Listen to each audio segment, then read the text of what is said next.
राधे राधे दोस्तों and welcome back to my channel Purnima Keshav blog.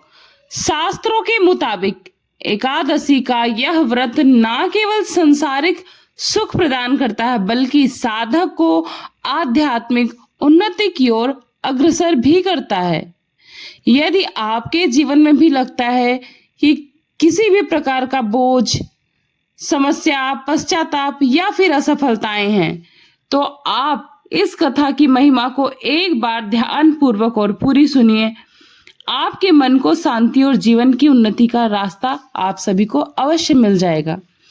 Saphala Ekadashi भगवान श्री हरि विष्णु को समर्पित अत्यंत शुभ व्रत है, जिसे पौष माह के कृष्ण पक्ष की एकादशी तिथि पर रखा जाता है। इस बार 15 दिसंबर यानी कि आज सोमवार के दिन यह एकादशी मनाई जा रही है। मान्यता है कि इस दिन व्रत रखने के प्रभाव से साधक के पूर्व जन्मों का पाप नष्ट हो जाता है।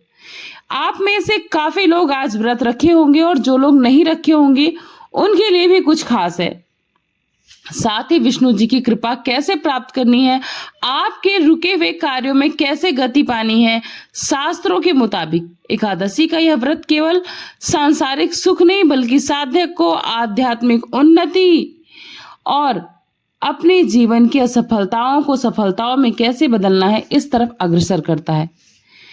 कथा का श्रवण करना विशेष महत्व माना जाता है। इससे श्रीहरि अति प्रसन्न होते हैं और उनको साधक को उनका आशीर्वाद प्राप्त होता है। ऐसे में यदि आप सिर्फ व्रत रखते हैं और सोचते हैं कि आपको पूर्ण फल की प्राप्ति होगी तो आप गलती कर रहे हैं। और यदि आप व्रत रखने में सफल नहीं हैं तो शुद्ध सात्विक भोजन के साथ व्रत कथा का श्रवण करके भी इस व्रत को कर सकते हैं। इस दिन आप अपना मन और तन दोनों स्वच्छ रखें और सात्विक भोजन करें या फिर फलाहार या फिर निराहार, इन तीनों में से जो भी आप सामर्थ्य रखते हैं उस तरह से व्रत करके इस कथा का श्रवण जरूर करें। सफला एकादशी के व्रत को लेकर ऐसा कहा जाता है कि चंपावती नाम का एक नगर था जिसमें महिष्मान नाम का एक राजा रहा करता था। उसके 4 बेटे थे। चारों में सबसे बड़ा बेटा जो था बहुत ही दुष्ट प्रवृत्ति का था। कहा जाता है कि वह देवी देवताओं तक की निंदा किया करता था। इसी कारण एक दिन की बात है जब राजा महिष्मान ने अपने बड़े बेटे को नगर से निकाल दिया। नगर से निकाले जाने के बाद बड़ा बेटा जंगल में जीवन व्यतीत करने लगा। वह अपना गुजारा मांस का सेवन करके किया करता था और अपने ही राज्य में चोरी किया करता था। राजा के डर के मारे प्रजा कभी उसकी शिकायत भी करने से डरते थे। ऐसा करते हुए उसे एक दिन जंगल तक पहुंचना पड़ा। कहीं रहने का ठिकाना नहीं, कोई अपने घर में रखने को तैयार नहीं, कुछ खाने को भी उस दिन उसे नहीं मिला। भूख के मारे बेहाल राजा का बेटा एक संत के पास जा पहुंचा।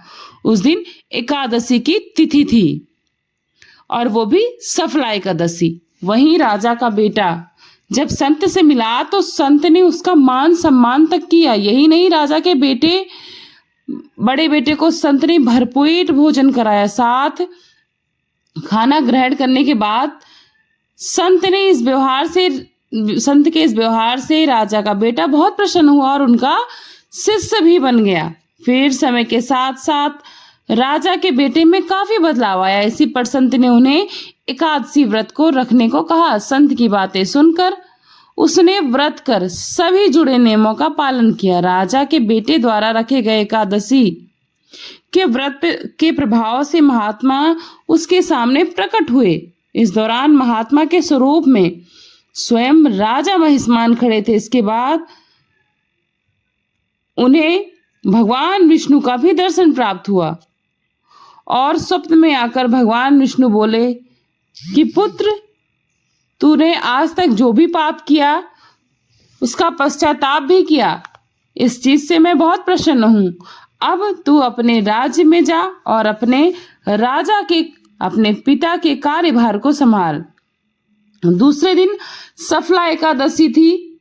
उसने पूरा दिन कुछ भी खाया पिया नहीं। उसके मन में शंका थी कि मैं क्या धारण करूं, सुचरित्र या कुचरित्र, क्योंकि जब कोई भी गलत रास्ते पर चढ़ जाता है तो पुनः वापस आना इतना भी आसान नहीं होता है, लेकिन कहीं ना कहीं संत की संगति से उसके मन में सुचरित्र का प्रवेश हो चुका था।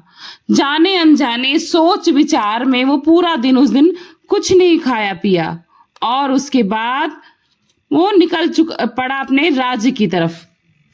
जाते जाते रात हो गई और रात में भी वो भूखा प्यासा एक पीपल के वृक्ष के नीचे सो गया और सुबह जब सोकर उठा तो उसकी शरीर ठंड से अकड़ चुकी थी।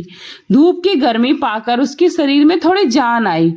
उसने देखा तो वहां आसपास के वृक्षों से कुछ फल गिरे पड़े थे। उसने फल को उठाया और उस पीपल के वृक्ष के नीचे भगवान श्री हरि विष्णु का ध्यान करके अर्पित कर दिया कि प्रभु आज तो पूरा दिन मुझे कुछ नहीं मिला, लेकिन जो कुछ भी आपकी कृपा से मिला है पहले आपको अर्पित है। और इस परिवर्तन को देखकर भगवान विष्णु ने उसे आशीर्वाद दिया और वो राज्य पहुंचा और अपने राज्य का कार्यभार संभाल लिया। तभी से ऐसी मान्यता है कि सफला एकादशी का व्रत रखने से देवी देवताओं की कृपा से लेकर कार्य में आपके सफलता जरूर प्राप्त होती है। अगर किसी का मन मस्तिष्क किसी भी गलत कामों में लगा हुआ है तो जल्दी ही परिवर्तन की तरफ बढ़ता है। और संत संगति, इसकी तो बात ही क्या कहनी। संत की संगति में रहने से अच्छे बिगड़े लोगों को सुधरते देखा गया है। तो कभी भी संतों की संगति छोड़नी नहीं चाहिए और भक्ति मार्ग पर चलते रहना चाहिए। भक्ति मार्ग जीवन में कब कैसे सुधार कर देगा इसको किसी ने सोचा मात्र भी नहीं होगा। तो बस ये थी आज की कथा। आशा करती हूँ आप सभी को ये कथा पसंद आई होगी। कथा पसंद आई होगी तो वीडियो को लाइक करिएगा। इस वीडियो के माध्यम से चैनल पर नए जुड़े हैं तो चैनल को सब्सक्राइब करिएगा। फ्रेंड्स एंड फैमिली के साथ ज्यादा से ज्यादा शेयर करिएगा, क्योंकि भक्ति दान महादान होता है। तो चलिए मिलती हूँ नए वीडियो के साथ, नए अध्याय के साथ, नई कथा के साथ, नए भक्ति मार्ग के साथ नई वीडियो में। तब तक के लिए अपना खूब सारा ख्याल रखिएगा। Thanks for watching Purnima Keshav blog. नमस्ते, प्रणाम, राधे राधे, जय श्री कृष्ण।